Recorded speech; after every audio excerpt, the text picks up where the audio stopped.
We're going to be starting a series, the next few talking points, on a particular passage in the Bible which is very near and dear to us here in Maps Global. And it is the last four verses of Matthew chapter 9, and then the first verse of Matthew chapter 10. This passage is dear to us because, number one, it's about Jesus and it's the words of Jesus.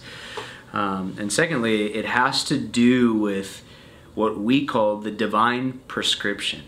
Jesus's prescription for the nations of the earth.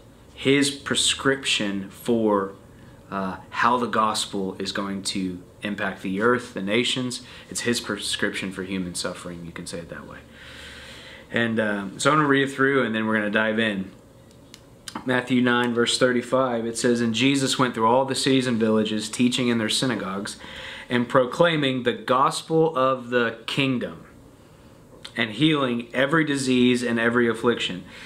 When he saw the crowds, he had compassion on them because they were harassed and helpless like sheep without a shepherd.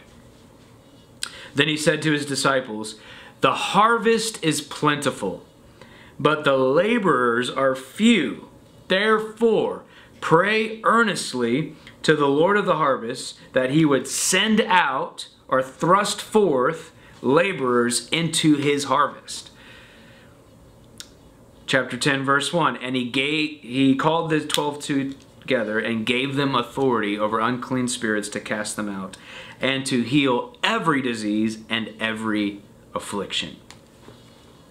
First point I want to talk about in Matthew 9:35 through Matthew 10 verse 1 is that Jesus is just come out of the wilderness, just a few chapters earlier. He's beginning to go throughout all the cities and villages surrounding Galilee, the Sea of Galilee, and he's proclaiming this phrase called the gospel of the kingdom.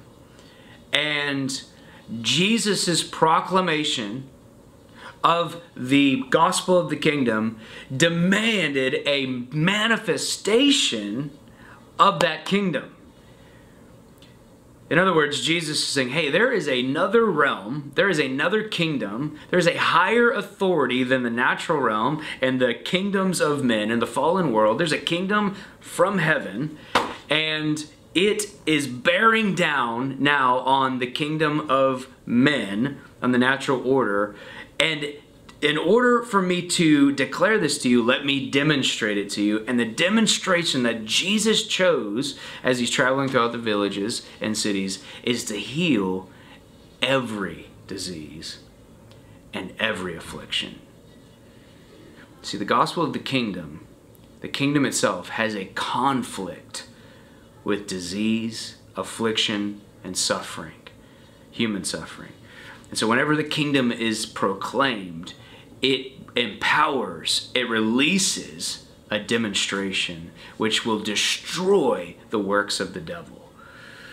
And so Jesus is traveling around going, the kingdom is at hand, the kingdom of heaven is now bearing down on the kingdom of men, and let me show you what the kingdom looks like. In the kingdom, there is no sickness, there is no affliction, there is no disease.